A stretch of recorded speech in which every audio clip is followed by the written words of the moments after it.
Shida narrowed her eyes. That's it? She asked in mild disbelief. Crazes happen in every species, and Deathworlders are no different. You can't seriously think that is enough to justify your actions. Uton shook his head slowly. It wouldn't be if that was the only example. If it was only that simple, but the pattern kept ever repeating. He continued his explanations. Messivaris. Their hyper-competitive evolution allowed them to survive chemicals that eat right through other people's stomachs. Chemicals that some of them released into the water supply of Confronting free. When asked why, they claimed it tasted off otherwise. Shida snarled judgingly. Do you have a point with any of this? She asked and crossed her arms. Those were a few individuals out of millions, if not billions of people. Vivan Fraskia, Uton went on, unperturbed by her words. Inhospitable climate allowed them to live close to freezing, and they turned entire ships into iceboxes, sending crews into forced hibernation if not much worse. I know a human or two that would do the same if they got their hands onto climate controls. Shida deflected the statement nonchalantly. Standard temperature feels like they're burning up to some. Miat, Uton mumbled without acknowledging her words. He paused briefly to take a long look along Shida. Super heavy gravity. Not even a week after you stepped onto my ship, you had already grievously injured another cadet. Back then, you believed that you were stronger. Would give you the right to win an argument. All of them thought that what they had made them better than others in some way. He continued his explanation with a long exhale. And they're not even only hurting others with it. Just look at Sky. The girl would have rather starved herself than accept anything from us that we didn't allow her to work for beforehand. Does that sound like a good thing to you? What about the humans and their meddling with their own bodies? What about those who do not wish that upon themselves?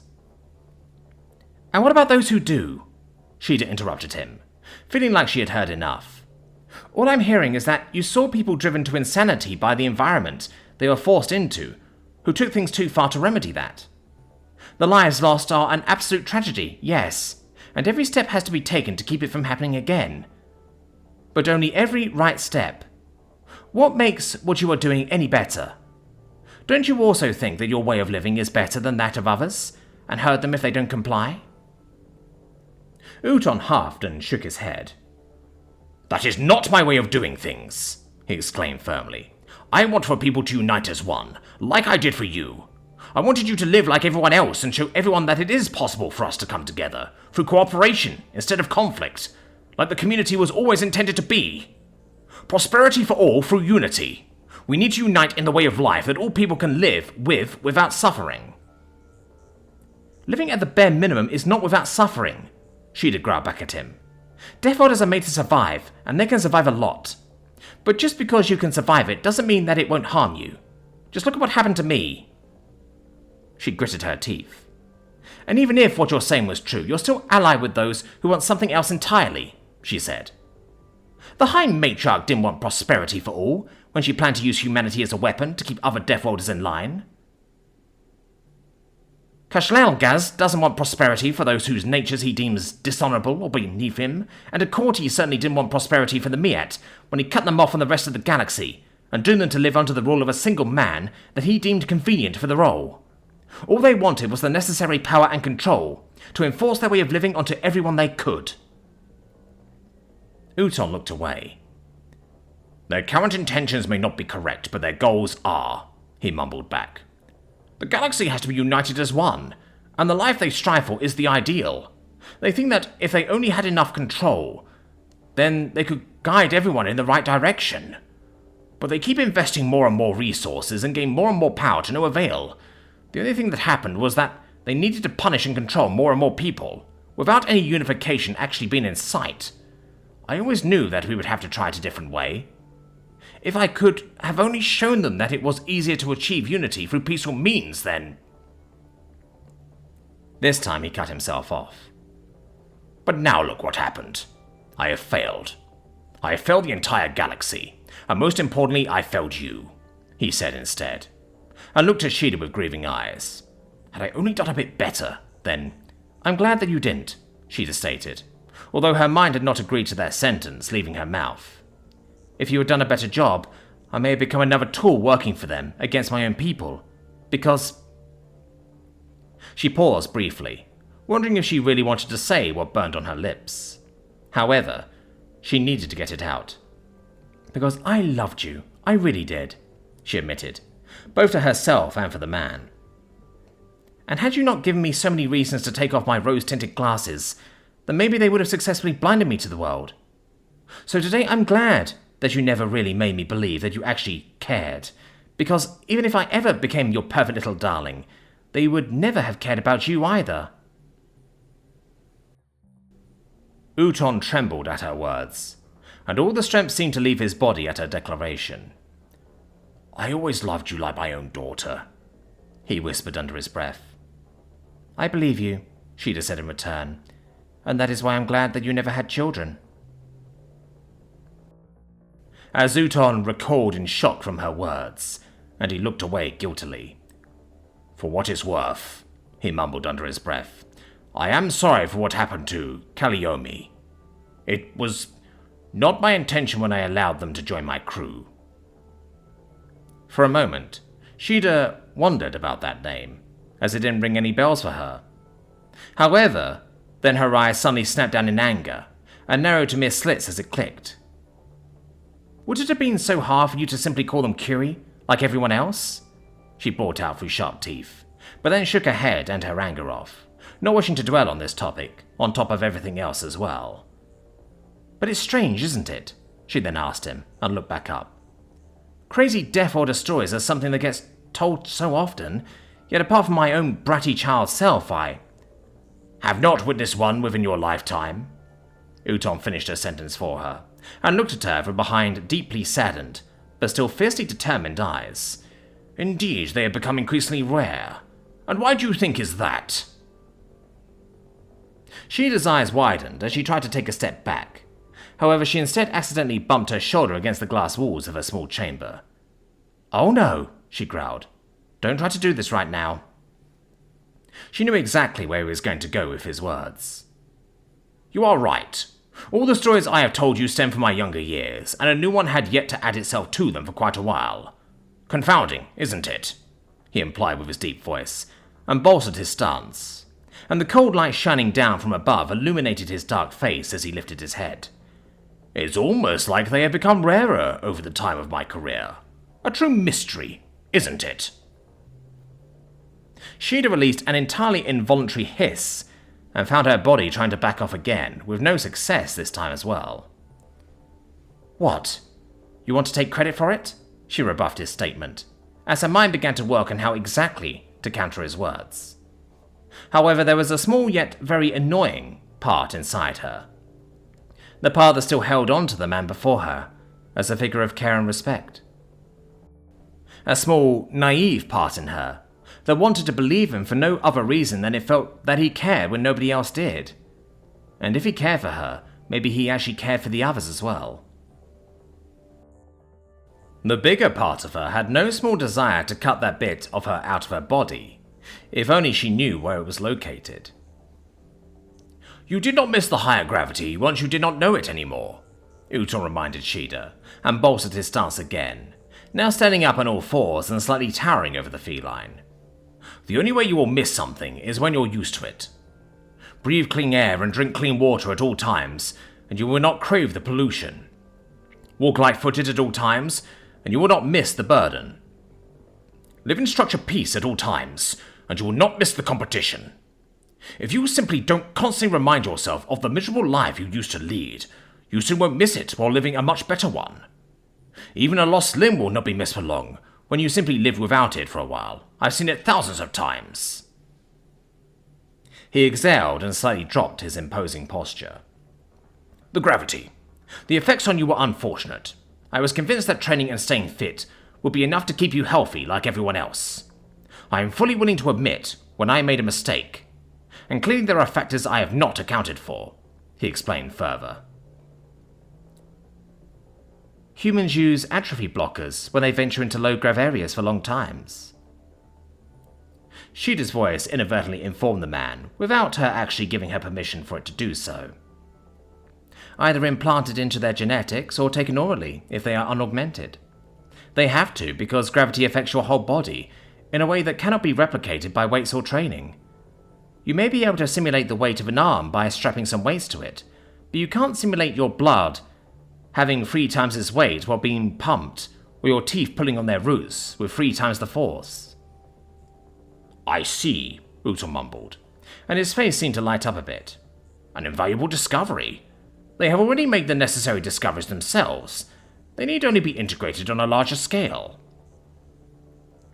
The captain's dark voice came out in more force, as he briefly chuckled to himself. I never really believed Apogenorana's belief that humans were sent to us as a sign from a higher power, but they do make a convincing case for themselves, at least once you file away some of their rougher edges. He then mused aloud. An amazing people, who have already solved problems for us that we didn't even know we had. Sheeta felt quiet for a moment, as the naive part of her brain pushed harder for a second. After all, there was something true about that. Humans were adapting to these kind of conditions all on their own, without anybody needing to force them, and she could see why.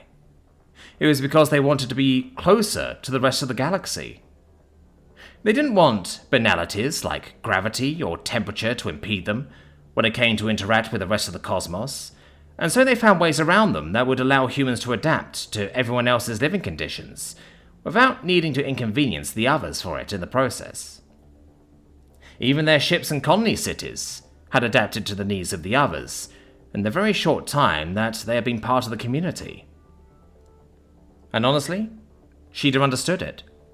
She understood why they were so eager for it, because, after all, who really wanted to be a lonely outcast in the end? She had certainly never wanted to. And yet Quickly, her fist snapped shut, as she refused to let the thought take root in her mind. She had never chosen to be an outcast. She had simply tried to live as comfortably as her situation would allow her. It was not her who had inconvenienced others. It was simply everyone else who had taken issue with what she did. She knew that now. She could not forget it again. And the humans? Well, that was just the thing. All those measures and precautions they took completely of their own accord. Atrophy blockers, breath filters, cooling clothing. All of their own invention, and all taken out willingly, because that was how they had chosen to live among others. And not all of them did so gladly. She knew from experience that many still complained and talked about it, and found it very much restricting. And whenever they had the opportunity, they still often stepped away from these restrictions, to get some distance and time for relaxation, in places hospitable for them. Because their ships were still filled with cool air for the most part, and at least their outer layers still weigh you down, with super heavy gravity.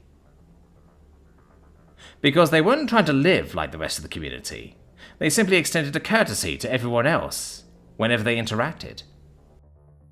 A courtesy that was only necessary because no other place was hospitable to them, because of influencing forces that had done their best to make everything outside of human space homologous, and inadvertently hostile to their existence. In fact, those courtesies only really showed how little humans truly cared for those homologous conditions, that they felt the need to thoroughly prepare to enter them before they did, just so it wouldn't harm them. Earth, as a death world, may have been unforgiving, but it was still what defined how these people lived, just as Dunama defined how Sheeta had to live. She had not seen that planet as her home for a long time, however, it still could not be taken out of her. Taking away the harsh conditions, they were all made to survive and did not make life easier for them. Just like a desert plant that only had little water to survive, could not thrive if you planted it into the moist soil of a swamp. A Deathworlder will not suddenly flourish just because you put them into lighter gravities or warmer air. That wasn't to say that they needed hardship in their lives. Likely most could still do without them. However, they still needed the right conditions, because to a Deathworlder, these conditions weren't hardships. They were normal, comfortable. His words still ringing in her mind, she'd entirely smirked, as she felt like she finally got a grip. "I just remembered. We actually forgot something," she said, and looked back up at Uton, who seemed slightly confused as to where her words would lead. "I did witness a crazy Deathworlder attack. Pretty big one, too. It made intergalactic news." She paused briefly to take in Uton's reaction, but it didn't seem like he was catching on to what she was saying yet. Hyper-competitive evolution. A species extremely adept at detecting dangerous pursuers. Poor man was utterly paranoid about being stalked by some unseen attackers. After a while, he lost it and attacked the GCS's gravity controls, shrugged off most things security threw at him, and managed to take down a good few guards. He even crippled a military officer, before he was then finally apprehended by a heroic captain. She'd explained further, her body gradually relaxing, as her mind successfully pushed back against the parts within her that were still doubting. Crossing her arms, she managed to look directly into Uton's eyes again. "I don't blame you for not remembering it, though. The coverage of the event was rather spotty, and left out a lot of key details. They even claimed the attacker had been killed instead of captured, and the fact that he was a Deathworlder was strangely barely brought up at all. It's almost like someone didn't really want people to pay too much attention to that little factoid that time, or to the event at all." Uton released a breath through his nose, and his nose fell into a flat expression as her words sunk in. However, she wasn't ready to let him talk just yet, because the capable part of her brain had fired back up after it finally kicked her naive part to the curb. "Makes you wonder how thorough the reporting on events like this has really been recently. It sounds like back in your days something like that would have made headlines for a long while, with the perpetrators being publicly interviewed and stating their reasons and intentions. I wonder what changed on that front. Could it be the perception of these events becoming rarer was useful somehow?" She continued her words, admittedly delighting in taking on his own sarcastic tone from earlier, as she spat his empty, self-congratulating words back at him. "You said those events got rarer over the time of your career, didn't you? If they are so rare, then it's really strange that such a big one occurring after so many years wouldn't immediately get all the attention, isn't it? Almost like there's a chance that they really aren't quite so rare at all, but the attention paid to them by the networks has lessened somehow." Uton opened his eyes wide, and he clearly did his very best to put on a mocking expression and tone. However, Sheeta could see something underneath of it. However, it didn't look like he had been found out. It looked almost more like a secret realization. "Is that what you choose to believe?" he asked, his bravado barely scratched by whatever he was trying to hide from her there. "I guess people are willing to stretch reality a far way, if it means they won't have to admit that they are wrong." "Yes, they are," Sheeta replied, while both of them kept up their unrelenting eye contact, neither of them wanting to show to the other if they were shaken by this conversation. Even now that her capable side was in control again, there was a faint echo of at least some of the things that Uton said in the back of her mind, leading her to believe that maybe he had not lost his entirely, and at least had reasonable thoughts in some rare respects. Still, even if she believed everything he had just told her entirely, her thoughts were now clear enough to see that he was missing big parts in his explanations, and she feared what she may hear out of his mouth if she tried to pry him for that information. Like, for example, what about the Deathworlders who still lived on their homeworlds? How would they be brought into his ideal life? Despite her second win, she didn't feel strong enough to ask him then and there.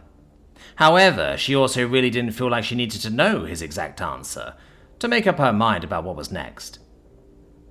Walking up to the glass again and putting her back away from the door it had been pressed against for a bit, she'd put a hand flatly onto the thick barrier in between them once more.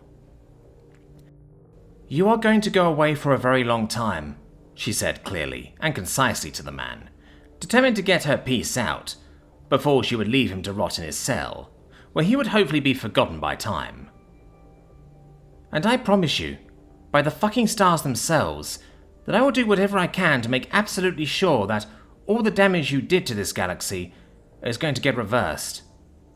And if I have to push planets out of orbit to achieve it, I will make sure that all people can live comfortably in this galaxy again. Whether you are physically there or not, I will make sure that nobody will be hurt by you again, as long as I can do something about it. And I won't stop until I can stand tall, and proudly say that the man that brought me up into this galaxy has no power over it, or me anymore. Pulling her hand back from the glass, she placed it on her sternum first, before slowly putting it down across her body, and ending with both of her hands crossed behind her back in a tight, respectful salute, staring directly at the captain.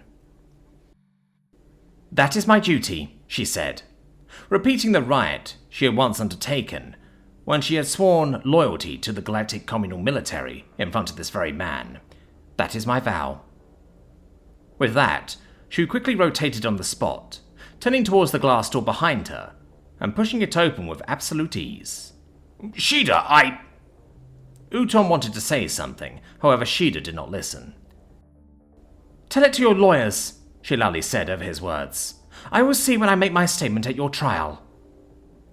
And then, being a Deathworlder, well, she was more than fast enough to leave, and close the soundproof door behind her, before he could get anything else out of his mouth.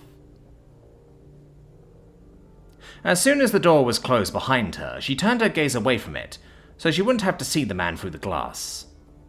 Then she fell backwards against it, exhaling slowly with her second wind, turning into more of a last gasp, as she slowly slid down the smooth glass until she sat on the ground. She felt empty, as all the sorrow and purpose within her perfectly cancelled each other out at that moment. "Are you all right?" the Lashazette from earlier asked, as they suddenly walked up to her with careful steps. Sheeda was quiet for a moment and hid her face in her hands for only a second, before then dragging them upwards to smooth her hair back and briefly rub over her ears, which sprang up attentively upright after. "I am now," she said, after another deep breath, as she took extreme care not to look back at the captain, as she pushed herself up again, briefly running her hand along her tail to also smooth out its fur, after it had stood up in stress during the conversation. "But I guess I have a lot of work ahead of me now." She briefly and uselessly dusted herself off, using it more as a gesture of being done with this than as an actual method of cleaning herself. Although she did admittedly feel like thoroughly cleaning herself would definitely be high up on her list of priorities after tonight's events. That huge bathtub in their room would definitely get some usefulness now. "In that case, may I send you to the exit?" the Volpine guard asked her, while politely stepping aside so they wouldn't be in her way, while she walked in their direction to make her way back to the platform. Sheeda nodded, even as she briefly glanced back at all the doors to different cells, housing who knows what kinds of criminals behind her, along with the captain. "Probably for the best," she agreed. "It's better if I get my things back before my people arrive here. Wouldn't want to make them wait for me because my service weapon's still locked up." Shortly after, a new wagon already arrived for her, and after briefly being thrown around by the high-velocity ride again, Sheeda stepped out into a new place, that nevertheless looked like a lot of everything else in the detention center did. "Right this way, ma'am," a voice suddenly called out to her from her side, causing her to quickly turn her head in its direction. There she already saw a counter, surrounded by thick safety glass much like the communication boxes had been earlier. Behind the glass, a copper-shaded Lakshasette sat and waved her over with wide movements. Already pulling out the docket she had stored in her breast pocket earlier, Sheeda quickly strutted over to the secure counter. Another look informed her that it was positioned right in front of what she presumed was the locked door, serving as the facility's exit. Immediately nodding as Sheeda held the docket up between two fingers, the Lakshasette quickly flipped a switch next to them that opened one side of the mechanical hatch in the metal part of the counter, allowing Sheeda to deposit the item inside. Then, after quickly checking the screen before them to see if she really was who she was presumably announced to be, the Volpine quickly stood up and walked to a large row of lockers, positioned on the wall behind them. After a brief search, they seemingly found the one they were looking for, and opened it with a quick twist of a large handle, carefully putting out Shida's previously confiscated weaponry. Not wasting much time, they then opened the hatch in the counter once more, and Shida waited only a few seconds for them to be transported through the thick, secure material to her side of the barrier. As soon as she had taken it out, she quickly inspected her gun's serial number for correctness and magazine for any missing ammunition. Finding nothing out of the ordinary, she briefly inspected her knife, which was far harder to tell apart from others of the same model. However, because she couldn't find anything amiss with it, she still deposited it into its sheath on her hip, while she also holstered the firearm. "Thank you very much," Shida said, with a professional nod to the guard, and turned her head to the exit, ready to step out. However, she then briefly paused and looked back at the Lakshasat. "If I may ask, which side of the building is this exit on? I have people coming to pick me up, and I would like to tell them where they can expect me." The Vulpine glanced up with her stiff eyes twinkling, her long ears flicking slightly in mild excitement. "Oh, I think your people may already be outside. I think I saw them on the cameras earlier," she said, and turned to the screens next to her, seemingly to check. "Although I don't see them right now, so maybe they wandered off. But you're at the standardized east exit of the building, in the direction of the business district." Shida tilted her head slightly. "Already here? Surely not. James would have immediately called her once they had arrived. That much was for freaking certain. Still, either way, she would have to let them know where she was, so she quickly pulled out her phone and pressed the first available speed dial. "Is something wrong?" James immediately questioned, after not even a single ring, forgoing any sort of greeting with his anxious inquiry. Did anything happen? Although she didn't like hearing him so stressed, Shida couldn't help but smile slightly. "Relax, James, everything is fine," she assured him with a calming voice at first, and even lifted a reassuring hand to the phone, even though that obviously was only for herself. "I'm just wrapping up here, and wanted to ask you where you are right now. I'm heading out to the standardized east exit." "East, got it," James said quickly, the stress in his voice slightly dying down at her reassurance, even though a baseline of anxiety seemed to remain. "We'll be heading there right now, ETA about maybe 10, 15 more minutes? 20 tops. Maybe wait inside. I don't want you out in the open all alone." 20 minutes, huh? So that was definitely not them outside there then. "I'll ask about it," Shida said, and then immediately turned back to the guard at her side, briefly removing the phone from her ear to indicate she was talking to them directly. "Would it be possible for me to wait in here a moment longer until they arrive?" "Of course," the Lakshasat returned with a nod, and a single wave of their tail, seemingly more than just used to requests like that, judging by their casual demeanor. Nodding and lifting her phone again, Shida briefly let James know as much. "All right, I'll be on the inside. Just let me know when you're here." "All right, be safe," James replied, before he hung up the call again, presumably so he could save his breath to walk faster. Shida paused briefly, smiling down at her phone, but then shifted her lips slightly. "Not them outside," she informed the guard, just to be thorough with it. "Any idea what else you could have seen?" The Lakshasat shrugged. "Probably just civilians that looked odd in the corner of my vision," she said, as she twisted her head to look at every camera screen individually, to check for anything that might indicate what had gotten her confused. Chuckling slightly, she added, "I don't have handy eyes like yours to quickly glance over at something while I work, but whoever it was, they're gone now. Probably just passing by." Shida nodded. "Probably," she agreed with a long exhale, before moving over to the wall across from the counter to lean against it.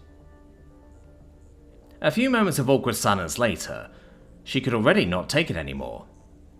"So, how long have you been working here?" After a brief and rather awkward bit of small talk, Shida's phone buzzed with a message. "We're outside." The Lakshasat, whose name was apparently shortened to Caffrey by most for being rather laboriously long otherwise, quickly nodded at Shida's wave, and opened one side of the lock for the feline to step inside.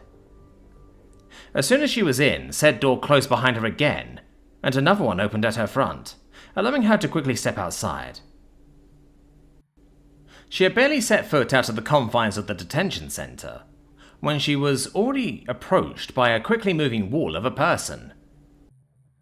"Don't ever scare me like that again," James ordered her, with an odd mixture of a relieved and a ticked-off voice that seemed he couldn't decide if he was mad or glad to see her, even as he wrapped his arms tightly around her. As he held her, he took a deep breath for a moment while Sheeta gently patted his back with her hands, only to then have him pull away so he could quickly inspect her all over, starting by putting both of his hands onto her cheeks and looking at her face. "You all right? Nothing happened while you were on your own?" With a chuckle, Sheeta quickly swiped his hands away from her face so she could go in for another hug instead. "I would have told you if anything had," she said, and now it was her turn to squeeze him tightly. "I'm fine." James was frozen for a moment before his hands gently lowered onto her again.